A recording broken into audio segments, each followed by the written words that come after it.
Fabienne Collab, bonjour. Bonjour Esther. Vous êtes entrepreneur en série, actrice, productrice, philanthrope par le biais d'une fondation qui porte votre nom. On vous doit entre autres le festival du film Black de Montréal, mais qui a fait des petits dans plusieurs villes canadiennes et même à l'international. Vous êtes décoré de plusieurs honneurs. On vous a récemment, donc à l'automne dernier, remis le prix visionnaire du tout premier gala Legacy Awards de la CBC. On vous a classé parmi les 100 femmes les plus influentes au Canada. L'Assemblée nationale du Québec a reconnu votre contribution contre le racisme et la discrimination. Vous êtes militante, activiste, engagée. Votre mission à vous, c'est de propulser les talents noirs, les faire prospérer, les sortir de l'ombre. Ça vous vient d'où ce besoin, ce désir de faire prospérer le talent noir dans les arts et dans la culture? Mais en fait, c'est arrivé complètement par accident, je dirais, un joli accident quand je suis arrivée à Montréal. Cette ville extraordinaire, pour moi, Montréal, c'est la plus belle ville au monde, surtout l'été. Et puis, j'arrive là, je vois des gens de toutes les couleurs dans les rues, avec toutes sortes d'accents, et puis toute origine, de toute provenance. Et puis, je me dis, mais c'est le monde entier ici. Si tout le monde était au courant de comment Montréal était, le monde entier viendrait vivre à Montréal. C'est extraordinaire. Alors, j'ouvre la télévision parce que je découvre cette culture. On m'apprend toutes sortes de belles choses, l'histoire de la politique québécoise et puis canadienne et puis la politique municipale. J'apprends, j'absorbe. Et puis, j'étais jeune comédienne, très connue dans mon pays, d'Haïti. Et j'arrive ici pour conquérir l'Amérique en plein cœur de Montréal. Donc, vous êtes arrivée ici en 2003, c'est ça? Alors, je retourne en Haïti, je fais mes papiers, j'arrive résidente permanente ici, 2003, je m'installe, j'essaie de conquérir l'Amérique ici et je trouve ce Montréal exceptionnel, extraordinaire, comme je disais, avec tous les beaux accents, les couleurs, les origines, des gens de partout. Je dis, c'est extraordinaire, la plus belle ville au monde. Et du coup, je commence à tomber amoureuse littéralement de cette ville. Et je commence aussi à essayer de comprendre comment ça fonctionne, comment je vais pouvoir travailler ici et apprendre le milieu. Et j'ouvre la télévision. Tout est tout blanc. L'image que je voyais dans les rues ne se reflétait pas à la télévision. Encore moins au cinéma québécois. Et là, il y avait un problème parce que le cinéma et la télévision doivent être le miroir de la société où on est. Oui. Et ce n'était pas le cas. C'est comme si on prenait un miroir, on se regarde et puis on voit le voisin dedans, tandis que c'est nous qui sommes en face. Donc on dirait, mais il y a un problème avec ce miroir, ça ne marche pas. Eh bien, c'est exactement ce qui se passait avec la télévision. Et là, je n'ai pas fait grand cas de ça tout de suite, c'était un choc. Je me suis dit, bon, je vais continuer à travailler, à essayer d'aller dans des auditions, etc. Et c'était tellement difficile, il n'y avait pas de place pour quelqu'un comme moi. J'étais considérée comme une jeune, belle fille immigrante avec un accent qui arrive ici. Donc c'est là que je me suis dit, j'ai une idée, on va faire venir des films d'Haïti. On va les passer ici. Tout le monde va connaître le cinéma haïtien, mais quelque part, des gens du milieu vont aussi découvrir parce que dans certains de ces films, je suis l'actrice principale. Donc, c'était mon plan de me faire connaître un peu et aussi de faire connaître notre cinéma haïtien. Aucun festival voulait de ces films. Aucun festival. Tous les festivals disent, non, nous, ça ne nous intéresse pas. Ces films n'étaient pas sélectionnés. Même le film qui était notre Titanic à nous à l'époque, qui s'appelait Barricade, qui reste un film culte chez nous, ne pouvait pas trouver preneur. J'étais triste, j'étais déçue, j'étais découragée. J'étais honteuse parce qu'avant de partir, j'ai promis en Haïti, dans tous les journaux, que je ne quitte pas Haïti. Haïti va être toujours dans mon cœur, je vais réussir là-bas, je vais être un succès, puis comme ça, je vais vous rendre fiers, puis je vais vous apporter avec moi partout, etc. Et là, c'était un constat d'échec personnel de voir que je ne pouvais pas avoir des auditions, je ne pouvais pas avoir des grands rôles, je ne pouvais pas travailler.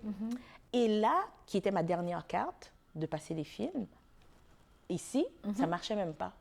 Donc, c'est là que je me suis dit, Montréal a besoin d'un autre festival.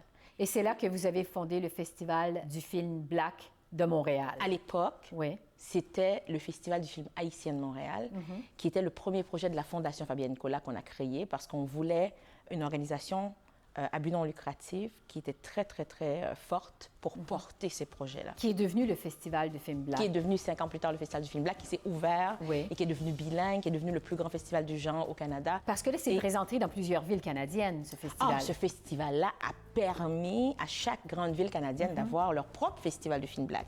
Aujourd'hui, on a le Festival du film Black de Toronto, on a le Festival du film Black d'Halifax, et puis on vient d'ouvrir Calgary, Ottawa et Vancouver. Mais en même temps, à travers le temps, on a aussi créé d'autres festivals comme le Festival Haïti en folie, qui est le plus grand du genre en dehors d'Haïti aujourd'hui, et puis qui est multidisciplinaire. On accueille 1 million de personnes en ligne, puis 100 000 personnes en personne. C'est devenu un vrai mouvement. Oui. Mais j'avais pas de plan d'affaires, j'avais pas anticipé tout ça. C'est parti d'une frustration personnelle. Et là, les gens ont vu ce besoin, se sont joints à la cause, et aujourd'hui, on a diffusé des milliers et des milliers d'artistes. Est-ce que vous trouvez justement que la diversité, elle est beaucoup plus présente à l'écran aujourd'hui qu'elle ne l'était quand vous êtes arrivé en 2003? Oh, ça, c'est indéniable. Totalement. Surtout quand on regarde les salles de nouvelles, surtout quand on regarde les animateurs, les présentateurs, etc. On voit une nette amélioration. Du côté de la fiction, on voit aussi, mais je me dis, si je suis capable de dire, ah, j'ai vu un tel et une telle, c'est-à-dire qu'il n'y en a pas assez. Tant qu'on soit capable de les nommer sur les doigts d'une main, c'est-à-dire qu'il n'y en a pas assez. Il n'y en a pas assez, c'est intéressant parce que vous savez qu'il y a plusieurs observateurs qui jugent que la diversité, c'est rendu qu'on en fait une obsession. Qu'est-ce que vous répondez à ça? Moi, je pense que l'inclusion doit être une obsession. Je pense que l'inclusion, ce n'est pas quelque chose qui arrive naturellement. On doit y travailler. Si on veut que les femmes soient représentées, on doit y travailler. Ça doit être une obsession. Si on veut que les minorités visibles soient représentées, on doit y travailler et ça doit être une obsession. On n'y arrivera pas sinon. Pendant tellement d'années, ça n'a pas été une obsession et regardez où est-ce qu'on était.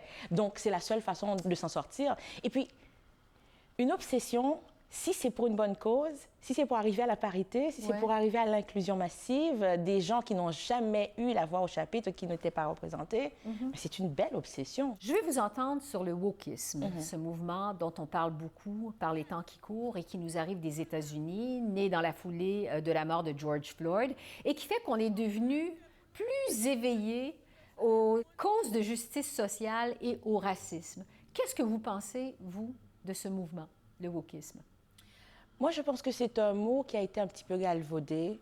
Je pense qu'il y a autant de définitions du mot wokisme aujourd'hui qu'il y a de définitions du mot féminisme.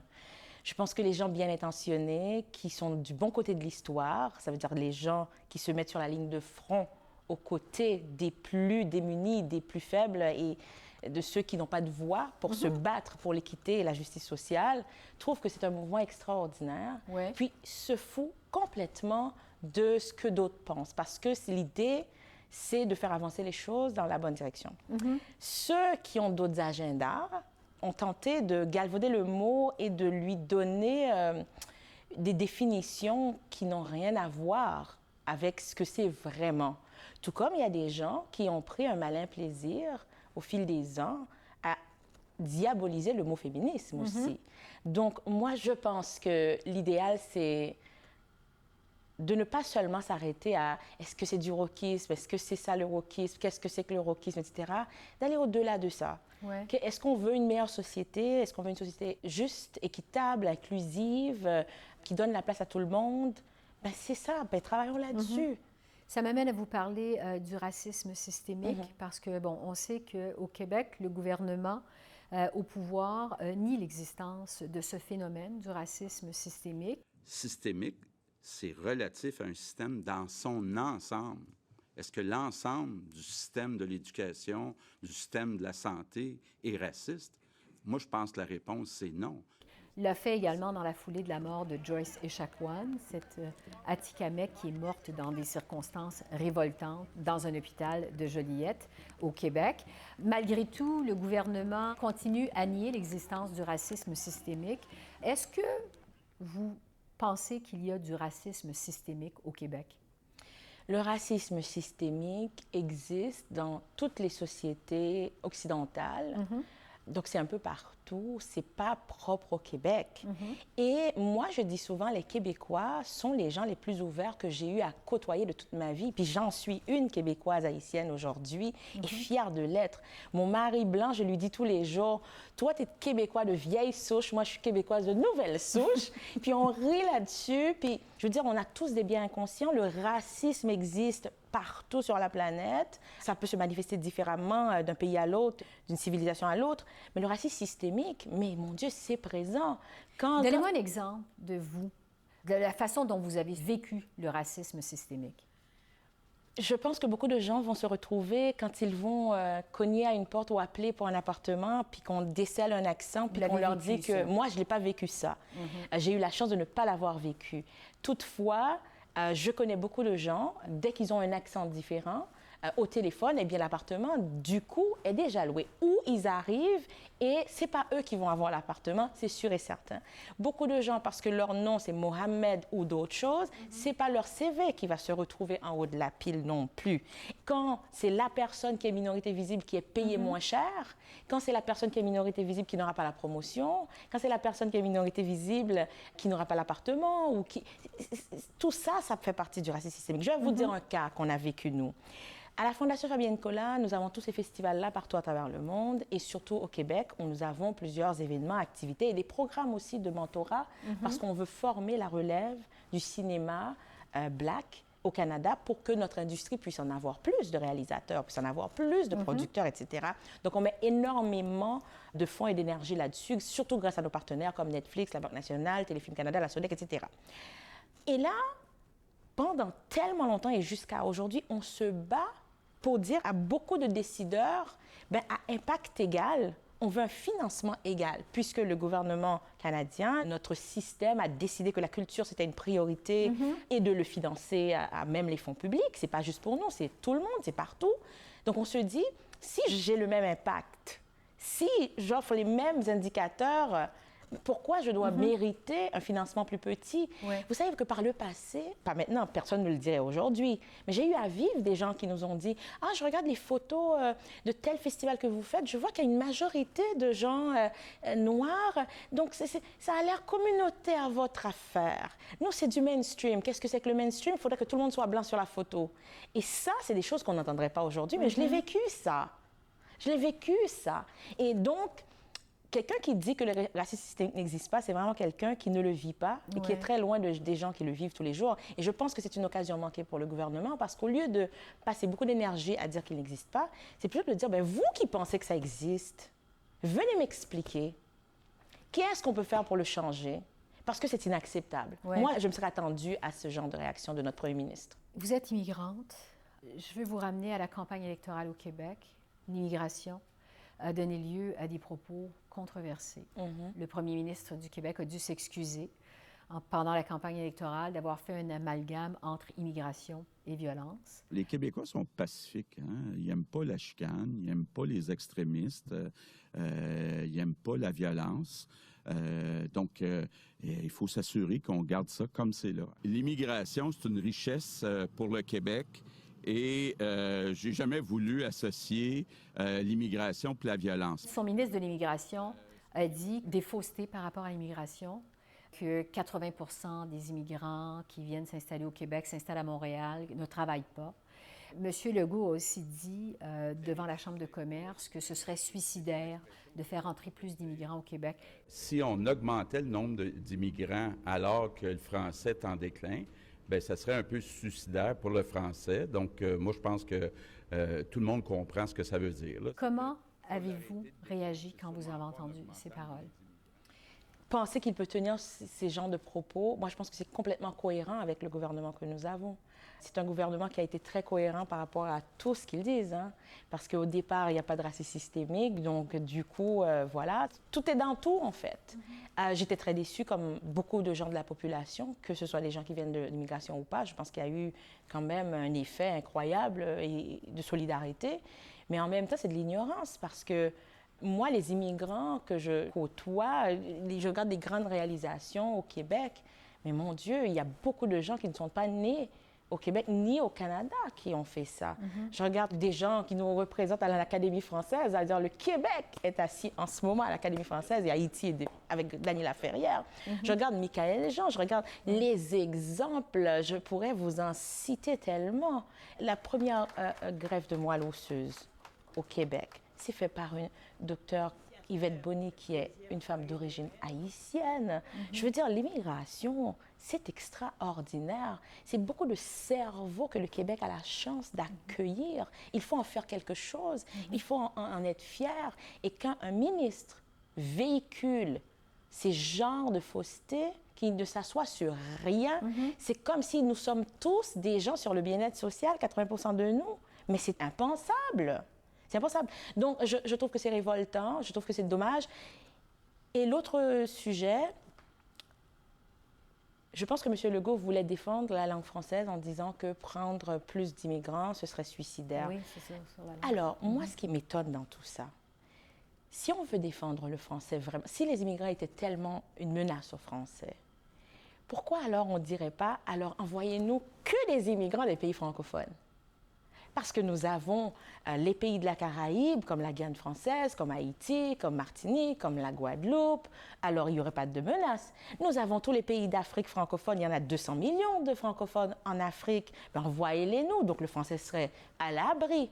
Il y a des gens de la France. Envoyez-les-nous. On serait à l'abri. Donc, alors, il n'y a même pas eu cette nuance. C'est un discours que je trouve qui est anti-immigrant, point barre.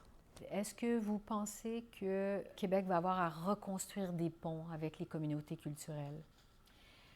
Moi, je ne pense pas que c'est le Québec qui a à reconstruire des ponts. Je pense qu'il y a certains partis politiques qui ont vu d'ailleurs dans les résultats des élections que les endroits qui étaient pro-immigrants ou bien qui ont beaucoup d'immigrants n'ont juste pas voté pour eux. Ça m'a réaffirmé que, bon, je suis fière montréalaise. Ouais. Donc, je suis contente, fière haïtienne montréalaise. Donc, non, je ne pense pas que le Québec a un problème avec l'immigration, quoi que ce soit. Je pense qu'il y a certains partis qui ont besoin de se réconcilier avec une partie de la population. Vous savez, l'immigration, je pense que c'est une richesse extraordinaire. Puis, je voulais dire quand même, si aujourd'hui, on est fiers d'avoir Xavier Dolan, si on est fiers d'avoir Dominique Anglade, qui sont des gens qui sont nés ici, si on est fiers d'avoir Grégory Charles, ben c'est tous du monde dont les parents avaient au moins un de leurs parents qui était immigrant.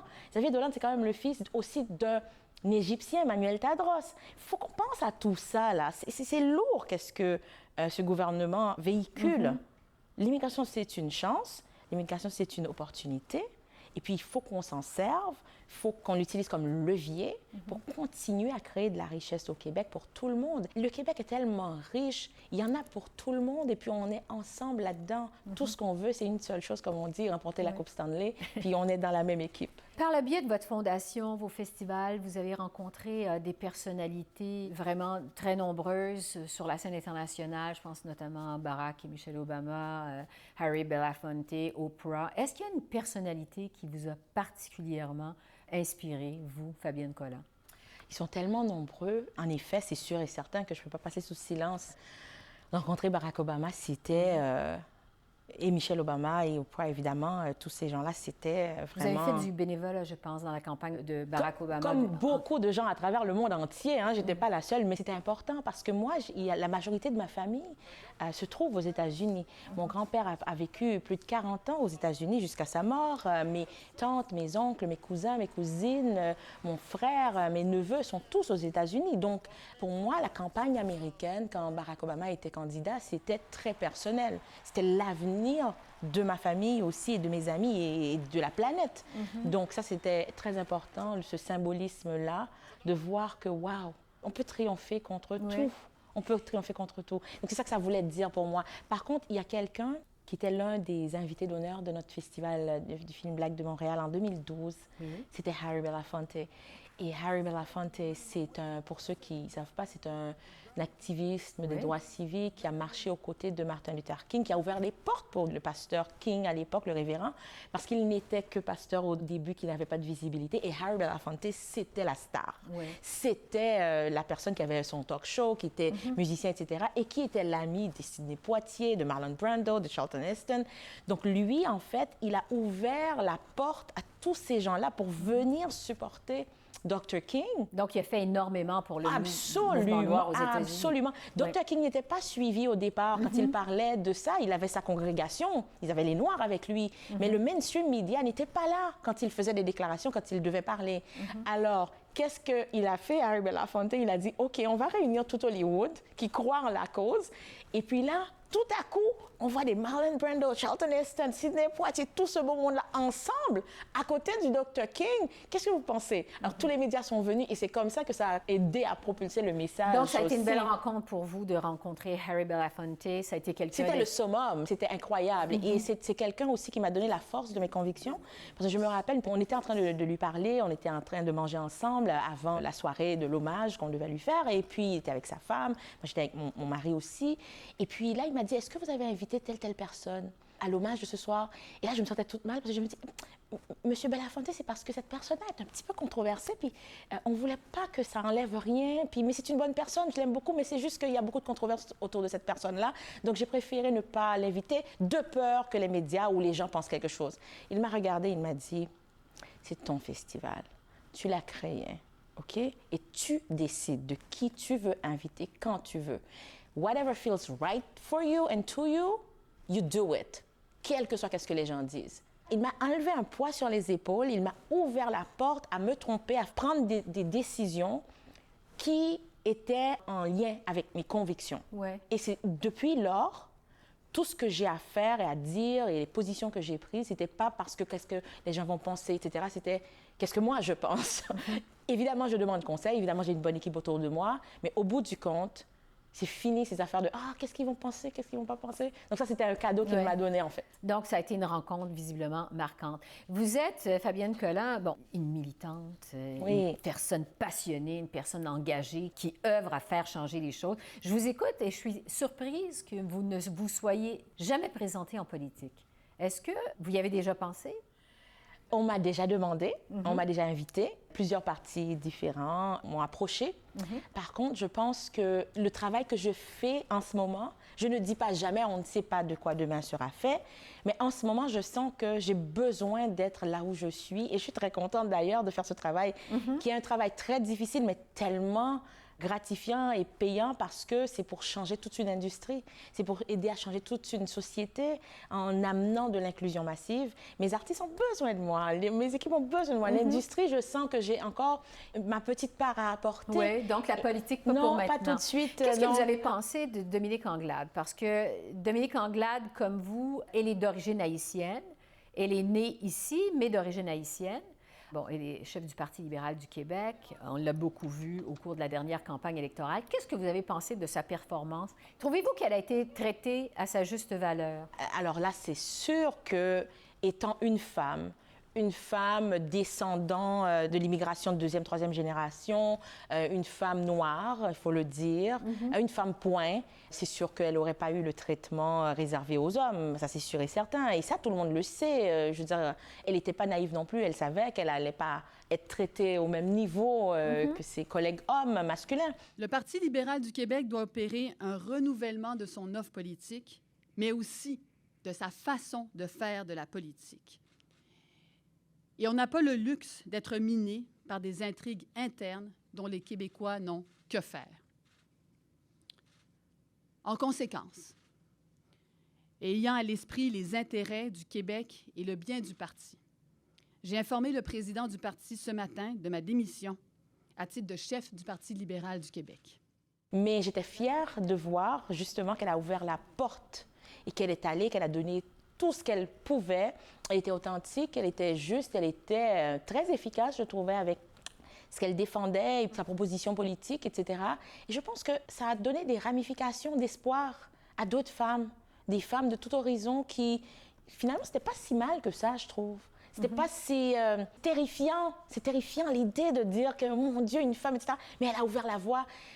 Aujourd'hui, on parle de Dominique Anglade, première femme noire qui était à la tête d'un parti politique. Demain, après-demain, qui sait, dans 20 ans, dans 10 ans, je ne sais pas quand, on aura une femme à la tête du Québec et, hopefully, un jour aussi à la tête du Canada.